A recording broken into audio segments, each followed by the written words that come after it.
If the Arts Council were to open a gallery of automotive innovation, it might look something like this. We've got the Mercedes S-Class and the Range Rover with their fluid suspension systems, the smart car with its semi-automatic gearbox, and the A-Class whose engine slides under the floor in a crash, the Audi A8 with its space frame construction and headlights that swivel as you steer. Imagine if all this marvellous technology could come together in one car.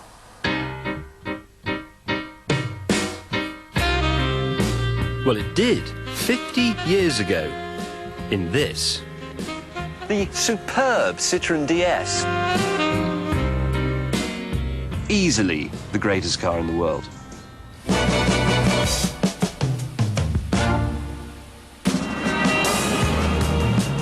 There have been other groundbreaking cars. The Model T was mass-produced. The Fiat 500 was a packaging miracle. But they changed only one thing at a time. The DS changed everything. Construction, materials, control systems, gizmos, safety, driving, being a passenger, the lot. It was a true revolution in motoring. And it wasn't just an engineering benchmark. The DS changed the way cars look forever. When the wraps came off at the 55 Paris Motor Show, every other car suddenly looked redundant. They were cautious designs, still tainted with post-war austerity. But by contrast, on the first day alone, Citroen sold 12,000 DSs. The DS was welcomed like Ingrid Bergman on a building site. And that's not such a fatuous analogy, actually, because what we call the DS is, in France, pronounced DS. DS. It's the French word for goddess.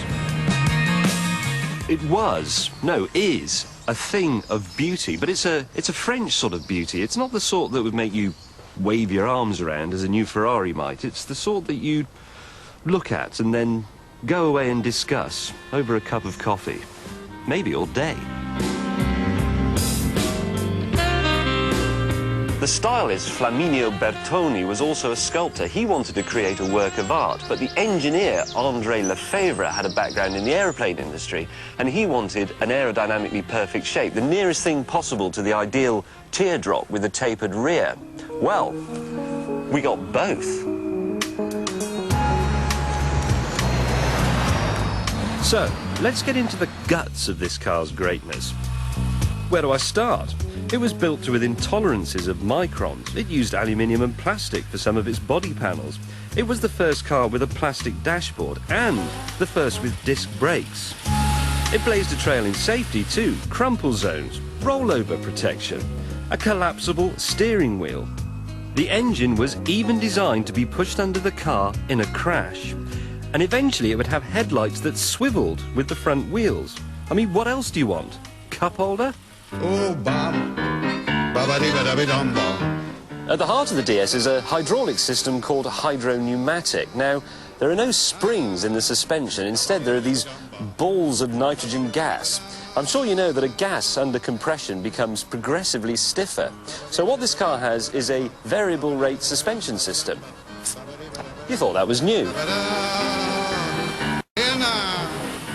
It kept the tyres in contact with the surface, even on those really choppy French back roads. You could set it to various heights, and it was automatically self-levelling.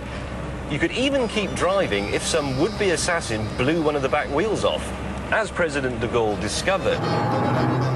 It also made this boulevard cruiser something of a tour de force in tough desert rallies.